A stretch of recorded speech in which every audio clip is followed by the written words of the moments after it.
며느리가 보낸 어머님 오실 땐 미리 연락주세요 라는 문자 한 통이 제 마음을 얼어붙게 만든 이야기를 하려고 해요. 제 이름은 박영숙이에요. 올해 64시죠. 경기도 하남시 20평대 아파트에서 혼자 살고 있어요. 아들네가 어디 사는지 아세요? 바로 앞동이에요. 아들은 38이에요. 3년 전에 결혼했어요. 며느리는 35이고 손주는 4살이에요. 제가 사는 곳이 101동이고 아들네는 102동이에요. 걸어서 2분 거리죠. 처음에는 정말 좋았어요. 아들이 집을 구할 때 제가 말했죠. 엄마 근처로 와. 가까우면 좋잖아. 이사 오던 날이 2021년 3월이었어요. 첫날 저녁은 제가 준비했어요. 미역국, 불고기, 나물 반찬들이요. 그날 밤 생각했어요. 이제 매일 볼 수 있겠구나. 손주가 태어났어요. 2021년 10월이었죠. 너무 예뻤어요. 며느리가 물었어요. 어머님 도와주실 거죠? 당연하지 내가 도와줄게. 산후조리원에서 돌아온 날부터 매일 아침 9시에 가서 아기를 봐주고 빨래하고 청소하고 밥해놨어요. 힘들지 않았어요. 손주가 너무 예뻤고 아들네가 고마워했으니까요. 6개월쯤 지나 며느리가 말했어요. 어머님, 육아휴직 끝나면 애 맡길 데가 없어요. 내가 봐주면 되지. 그렇게 저는 정식으로 손주를 봐주는 사람이 됐어요. 2022년 4월부터요. 아침 8시에 가서 저녁 7시에 돌아왔어요. 하루 11시간이었죠. 손주를 먹이고 재우고 놀아주고 산책시키고 기저귀 갈고 목욕시키고요. 집안일도 했어요. 힘들었지만 괜찮았어요. 아들네가 편하게 일할 수 있다면요. 하지만 언제부터였을까요? 며느리 말투가 조금씩 바뀌기 시작했어요. 어머님, 애가 간식을 너무 많이 먹은 것 같아요. 어머님, 낮잠을 오래 재우시면 밤에 안 자요. 어머님, TV는 안 보여주시는 게 좋아요. 처음에는 알겠어, 조심할게라고 했어요. 하지만 말이 계속됐어요. 어느 날 제가 손주한테 사탕을 하나 줬어요. 손주가 너무 보채서요. 며느리가 그걸 봤어요. 어머님, 사탕은 안 된다고 했잖아요. 미안해. 너무 울어서. 그래도 안 돼요. 충치 생기면 어떡해요. 그날 속이 상했어요. 사탕 하나 준 게 그렇게 잘못인가? 다음 날도 그 다음 날도 비슷했어요. 어머님, 옷을 너무 두껍게 입히셨어요. 어머님, 밥을 너무 많이 주신 것 같아요. 저는 점점 조심하게 됐어요. 뭘 해도 잘못될 것 같았거든요.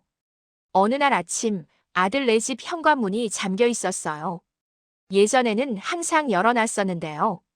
제가 드나들기 편하게요. 초인종을 눌렀어요. 며느리가 나왔어요. 어머님, 왜 초인종을 누르세요? 문이 잠겨 있어서. 아, 죄송해요. 요즘 문 잠그고 다녀요.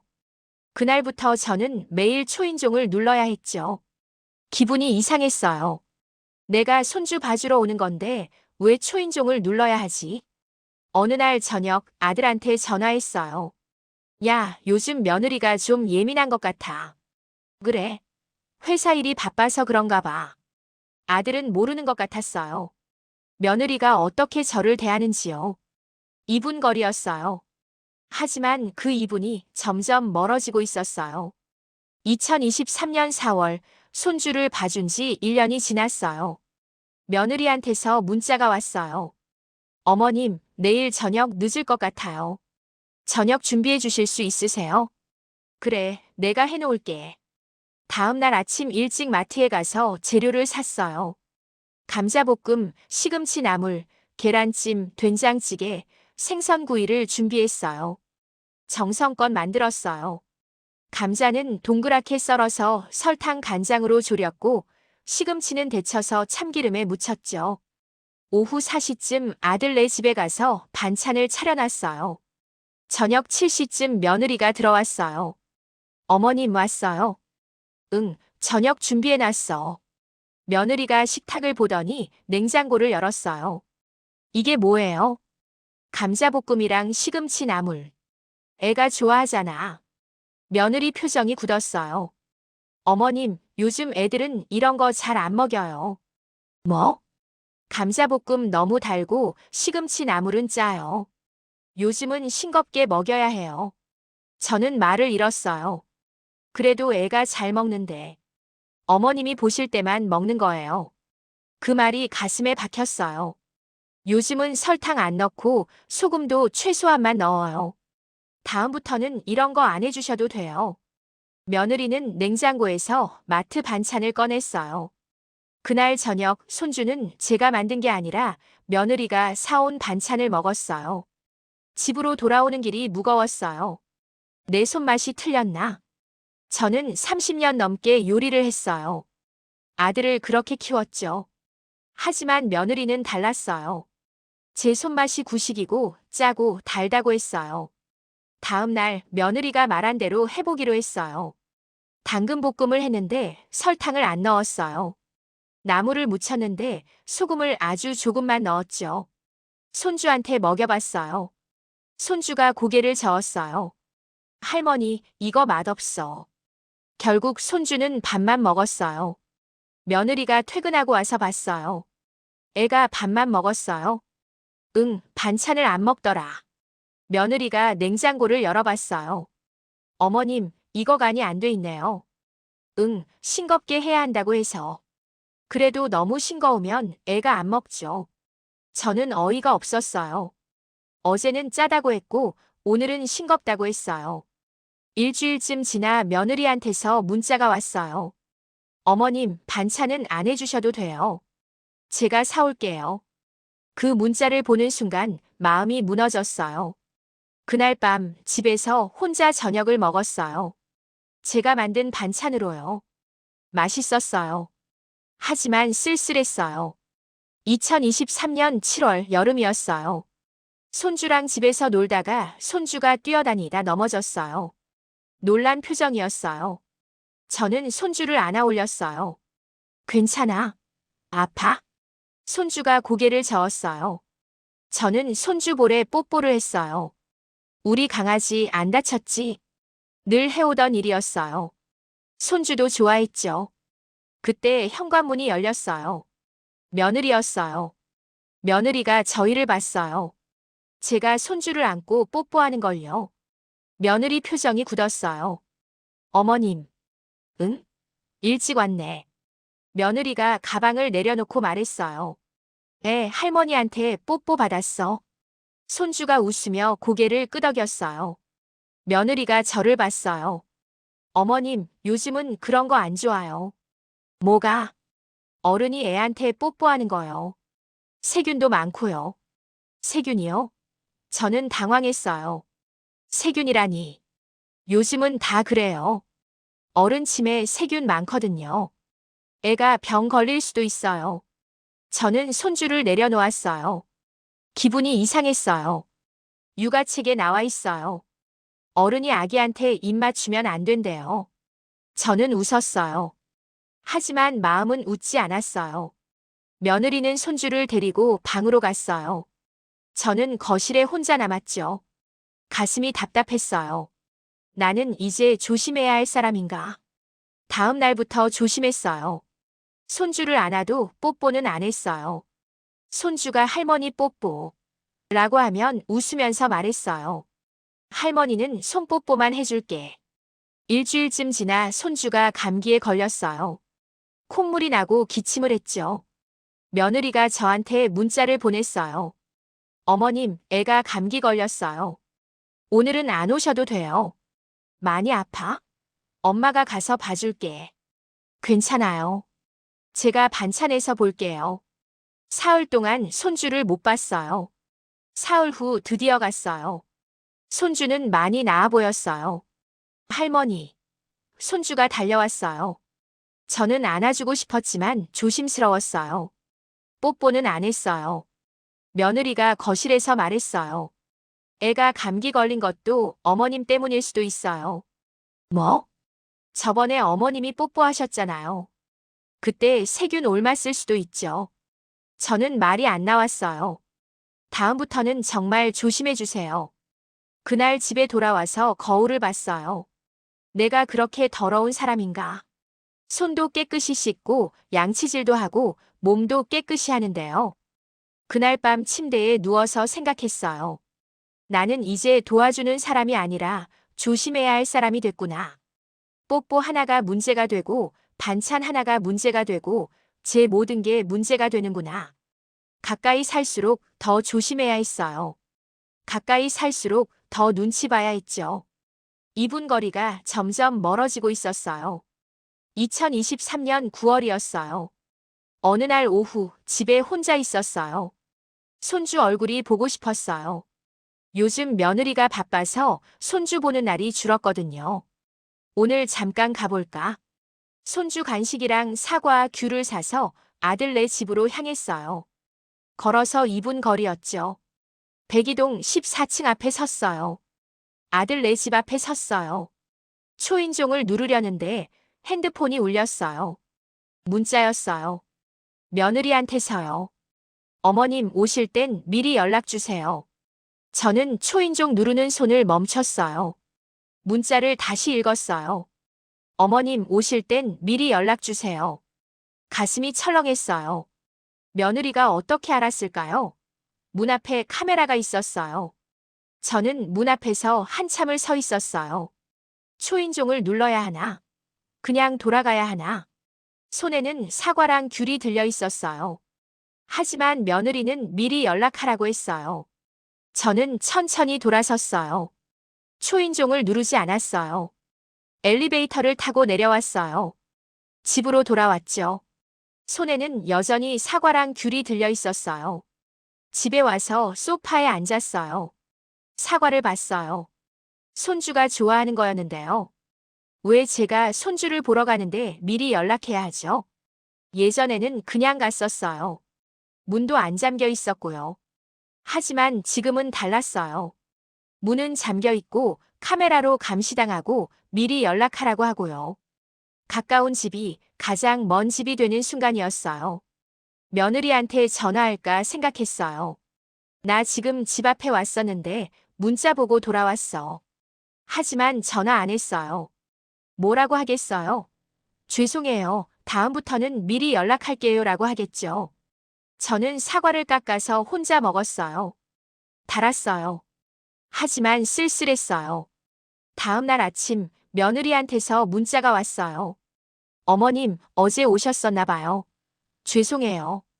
집이 좀 지저분해서요. 집이 지저분해서요.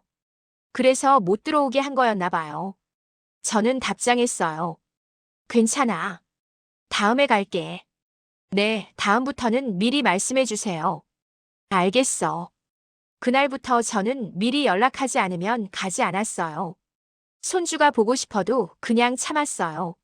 며느리한테 오늘 갈게라고 문자 보내고 허락받고 그 다음에 갔어요. 할머니가 손주 보는데 허락이 필요했어요. 2분 거리인데 말이에요. 2023년 10월이었어요. 손주 생일이 다가왔어요. 10월 15일이었죠. 4살이 되는 거였어요. 저는 벌써부터 준비했어요. 손주가 좋아하는 장난감도 알아보고 옷도 보러 다녔어요. 예전 같으면 제가 상 차릴 생각부터 했을 텐데요. 미역국 끓이고 떡 준비하고 생일상 차리는 거요. 하지만 이번엔 며느리한테 먼저 물어봤어요. 생일 어떻게 할 거야? 엄마가 미역국 끓여줄까? 며느리가 답장했어요. 어머님 괜찮아요. 저희가 다 준비했어요. 다 준비했다고요? 케이크도 주문했고 식당도 예약했어요. 식당이요? 집에서 안 해? 네, 밖에서 하려고요. 깔끔하게요. 그럼 엄마는 뭘 준비하면 돼? 아무것도 안 하셔도 돼요. 그냥 오시기만 하세요. 저는 핸드폰을 내려놓았어요. 손주 생일인데 제가 할 게 없다는 거예요. 며느리가 다 알아서 한다고 했어요. 10월 15일 토요일 손주 생일날이었어요. 며느리가 문자로 장소를 알려줬어요. 분당에 있는 레스토랑이었어요. 저는 옷을 잘 입고 갔어요. 손주한테 줄 선물도 챙겼죠. 레스토랑에 도착했어요. 손주가 달려왔어요. 할머니, 테이블에 앉았어요.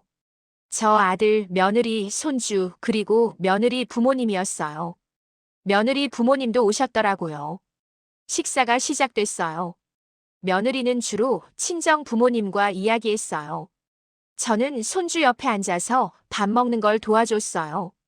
식사가 끝나고 케이크가 나왔어요. 생일 축하 노래를 불렀어요.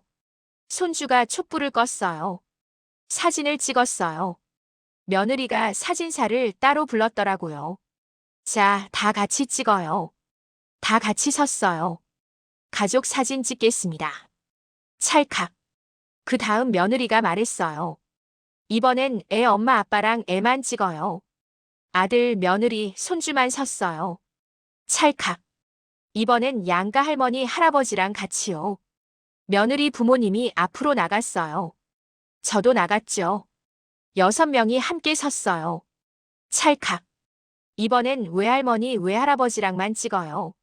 며느리 부모님이 손주 옆에 섰어요. 셋이서 찍었어요. 찰칵. 그 다음은요. 저랑 손주 사진은요. 며느리는 다른 걸 챙기고 있었어요. 선물 정리하고 케이크 싸고요. 저는 말 못했어요. 나랑 손주 사진도 찍자라고요. 사진사가 짐을 싸고 있었어요. 행사가 끝났어요. 며느리가 말했어요. 어머님, 오늘 와주셔서 감사해요. 응.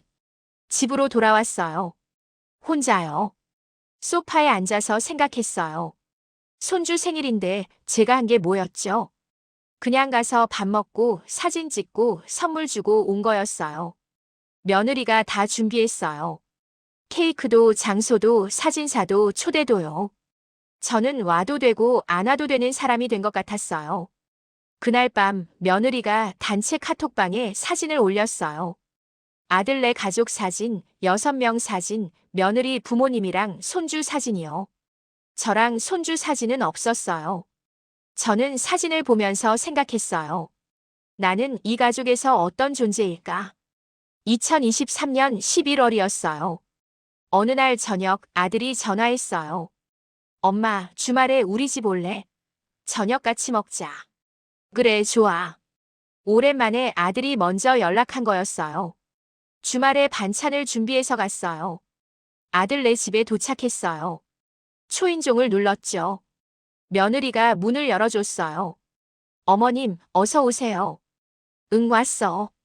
며느리가 웃으면서 말했어요. 어머님 오신다고 해서 청소 다 했어요. 고마워. 거실로 들어갔어요. 아들이 소파에 앉아 있었어요. 손주가 달려왔어요. 할머니, 저녁 준비를 했어요. 제가 가져온 반찬이랑 며느리가 준비한 음식을 함께 차렸어요.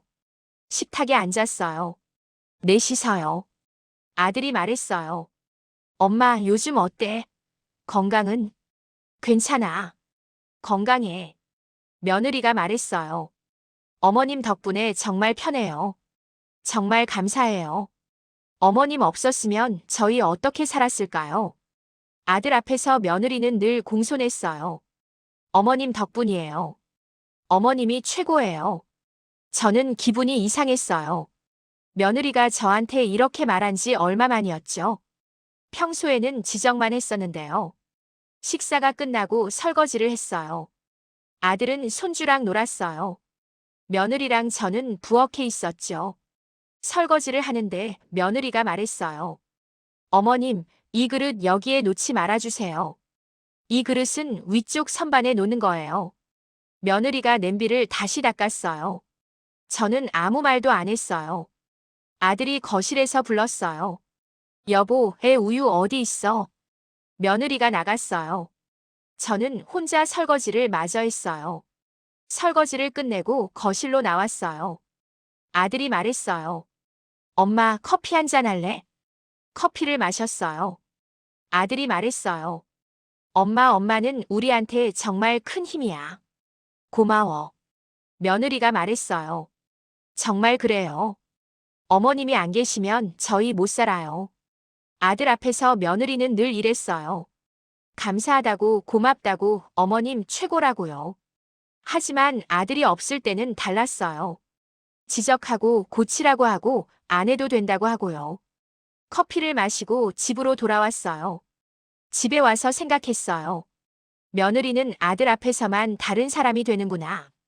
아들이 보는 앞에서는 착한 며느리, 감사하는 며느리가 되고요. 아들이 안 볼 때는 까다로운 며느리, 지적하는 며느리가 되는구나. 저는 아들이 보지 않는 자리에서만 불편한 사람이 됐어요. 며느리에게요. 다음 날 아들한테서 전화가 왔어요. 엄마, 어제 고마웠어. 괜찮아. 여보가 엄마 너무 좋다고 하던데. 그래? 응, 엄마 덕분에 우리가 편하게 산대. 저는 대답 안 했어요. 아들은 며느리가 저한테 어떻게 대하는지 몰랐어요. 며느리가 제 반찬을 거절한 것도, 뽀뽀를 못하게 한 것도, 미리 연락하라고 한 것도요. 아들 앞에서는 다 괜찮았으니까요. 그날 밤 침대에 누워서 생각했어요. 며느리에게 말해야 하나? 아들한테 말하면 어떻게 될까? 아들이 며느리한테 뭐라고 할까? 잠이 안 왔어요.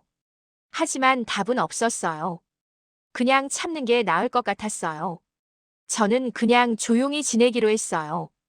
아들 앞에서는 괜찮은 척, 며느리 앞에서는 조심하는 척이요.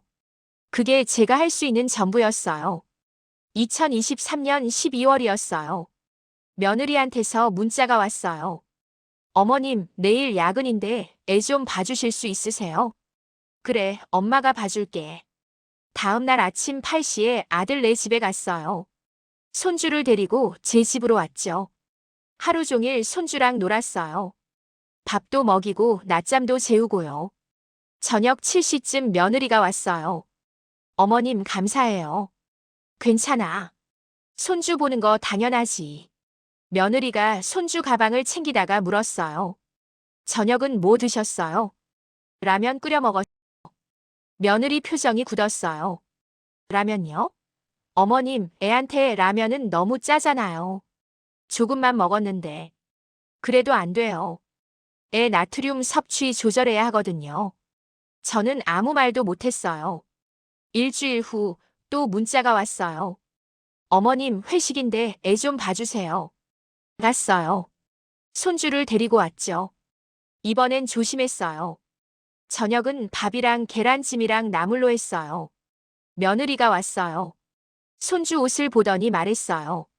어머님, 이 옷은 왜 입히셨어요? 추울까봐 두껍게 입혔어.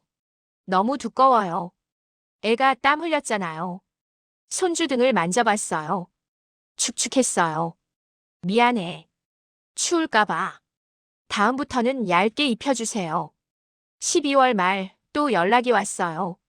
어머님, 애가 아파서 병원 가야 하는데 제가 회의 중이에요. 데려다 주실 수 있으세요? 그래, 엄마가 데려갈게. 손주를 데리고 소아과에 갔어요. 감기였어요. 약을 받아왔죠. 집에 와서 며느리한테 전화했어요. 약 받아왔어. 감기래. 어머님, 약은 어떻게 먹이셨어요? 아직 안 먹였어. 넣으면 먹이려고. 다행이에요. 약 먹일 때 물량 조절해야 하거든요. 2024년 1월이었어요. 며느리는 필요할 때만 저를 불렀어요. 야근할 때, 회식할 때, 손주 아플 때요. 그럴 때만 어머님 도와주세요라고 했어요. 하지만 제가 하는 방식은 늘 틀렸어요. 라면은 너무 짜고, 옷은 너무 두껍고, 낮잠은 너무 오래 재우고요. 어느 날 며느리가 말했어요. 어머님, 요즘 육아는 예전이랑 달라요. 좀 배우셔야 할 것 같아요. 배우라고요? 엄마가 30년 전에 아들 키웠어. 그때도 이렇게 키웠는데. 그때랑 지금은 다르잖아요. 요즘 육아는 과학적이에요. 과학적이요. 저는 더 이상 말하지 않았어요. 도움은 필요했지만 제 방식은 필요 없었던 것 같았어요. 도와주는 사람이지만 존재는 필요 없었던 거죠. 2024년 2월이었어요. 며느리한테서 문자가 왔어요. 어머님, 이번 주말에 애 좀 봐주실 수 있으세요? 저는 답장을 바로 하지 않았어요. 1시간쯤 지나서 답장했어요. 미안해, 이번 주말은 약속 있어. 사실 약속은 없었어요. 하지만 거절하고 싶었어요. 며느리가 답장했어요. 아, 그러세요? 알겠어요. 그게 끝이었어요. 다음 주에도 며느리한테서 연락이 왔어요. 어머님, 반찬 좀 해주실 수 있으세요? 미안해, 요즘 몸이 안 좋아서 힘들어. 아, 그래요? 그럼 괜찮아요. 저는 어느 날부터 먼저 가지 않았어요. 손주가 보고 싶어도 참았어요. 반찬도 하지 않았어요. 며느리가 어차피 안 좋아. 연락도 기다렸어요. 며느리가 필요할 때만 연락했죠. 2월 중순 아들한테서 전화가 왔어요. 엄마, 요즘 왜 안 와? 손주 보고 싶지 않아? 보고 싶지. 그런데 엄마 요즘 바빠. 바쁘긴 뭐가 바빠. 집에 혼자 있잖아. 저는 대답 안 했어요. 며느리가 엄마 요즘 좀 이상하대. 예전처럼 안 온다고. 엄마 나이도 있고 피곤해. 그래도 손주는 봐야지. 너희가 필요할 때 연락해. 엄마가 갈게. 아들이 한숨을 쉬었어요. 알겠어. 3월 초가 됐어요. 며느리한테서 문자가 왔어요. 어머님, 손주 생일 케이크 어떤 걸로 할까요? 의견 좀 주세요. 의견을 달라고요. 작년에는 다 알아서 하더니요. 엄마는 잘 모르겠어. 내가 알아서 해. 그래요? 알겠어요. 3월 중순 아들네 집 앞을 지나갔어요. 마트 갔다 오는 길이었죠. 손주 목소리가 들렸어요. 놀이터에서 놀고 있었어요. 저는 멈춰 섰어요. 손주가 보고 싶었어요. 하지만 가지 않았어요. 며느리도 같이 있었거든요. 저는 그냥 지나쳤어요. 집으로 돌아와서 소파에 앉았어요. 이렇게 사는 게 맞나? 손주는 2분 거리에 있는데 제가 가지 못하는 게 맞나요? 하지만 가면 어떻게 되나요? 라면 먹인 것 지적받고, 옷 두껍게 입힌 것 지적받고, 낮잠 오래 재운 것 지적받고요. 가까이 산다고 가족이 되는 게 아니었어요. 존중받지 못하면 아무리 가까워도 멀었어요. 4월이 됐어요. 며느리한테서 문자가 왔어요. 어머님, 요즘 연락 잘 안 되시네요. 괜찮으세요? 응, 괜찮아, 바빠서 그래. 아, 그러세요? 손주가 할머니 보고 싶다고 하는데 언제 시간 되세요? 손주가 저를 찾는다고요. 가슴이 아팠어요. 다음 주에 갈게. 네, 기다릴게요. 다음 주 토요일 아들네 집에 갔어요. 오랜만이었어요. 한 달 반 만이었죠. 손주가 달려왔어요. 할머니, 우리 손주 컸네. 손주를 안아줬어요. 키가 컸더라고요. 며느리가 말했어요. 어머님, 오랜만이에요. 응. 거실에 앉았어요. 손주랑 놀았죠. 며느리가 차를 내왔어요. 어머님, 요즘 뭐 하세요? 그냥 집에 있지. 좀 심심하시겠어요? 괜찮아. 며느리가 조심스럽게 말했어요. 어머님, 혹시 제가 실수한 거 있으면 말씀해 주세요. 뭐? 요즘 어머님이 좀 멀게 느껴져서요. 제가 뭘 잘못한 건지. 저는 며느리를 봤어요. 며느리는 진심으로 물어보는 것 같았어요. 하지만 저는 말하지 않았어요. 아니야, 내가 그냥 바빴어.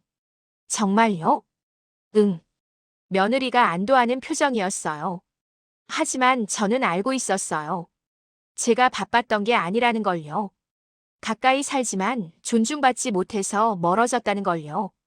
그날 저녁 집으로 돌아왔어요. 소파에 앉아서 창밖을 봤어요.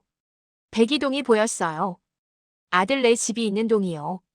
2분 거리였어요. 걸어서 2분이면 닿는 곳이었죠. 하지만 저는 알게 됐어요. 가까이 산다고 가족이 되는 게 아니라는 걸요. 존중받지 못하는 친절은 결국 거리가 되어 돌아온다는 걸요. 며느리는 제가 필요할 때만 불렀어요. 하지만 제 방식은 늘 틀렸다고 했죠. 제 손맛은 구식이었고, 제 뽀뽀는 세균이었고, 제 방문은 미리 연락해야 하는 것이었어요. 저는 도와주는 사람이었지만 존재는 아니었어요. 아들은 몰랐어요. 며느리가 저를 어떻게 대하는지요. 아들 앞에서는 다 괜찮았으니까요. 저는 결심했어요. 더 이상 먼저 가지 않기로요. 더 이상 눈치 보지 않기로요. 손주는 사랑하지만 존중받지 못하면 멀어질 수밖에 없다는 걸 받아들이기로요. 가까이 사는 게 행복인 줄 알았어요. 2분 거리니까 매일 볼 수 있을 줄 알았죠. 하지만 달랐어요. 2분 거리가 가장 먼 거리가 됐어요. 창밖을 보면서 생각했어요. 이게 황혼이혼을 고민하는 며느리와 시어머니의 기싸움인가? 아니요. 이건 기싸움이 아니었어요. 이건 그냥 가까이 살지만 존중받지 못하는 사람의 외로움이었어요. 그리고 저는 그 외로움을 받아들이기로 했어요. 손주는 여전히 예뻤지만 저는 한 발 물러섰어요. 며느리가 부를 때만 가고 부르지 않으면 기다리기로요. 그게 제가 할 수 있는 전부였으니까요. 날이 저물었어요. 백이동에 불이 켜졌어요. 아들네가 저녁을 먹고 있겠죠. 저는 혼자 저녁을 먹었어요. 제가 만든 반찬으로요. 짜지도 달지도 않았어요. 적당했죠. 하지만 며느리 기준에는 아니었을 거예요. 괜찮았어요. 이제는요. 저는 제 방식대로 살기로 했으니까요. 가까이 살지만 멀리서 지켜보기로요. 그게 존중받지 못하는 사람이 할 수 있는 전부였으니까요.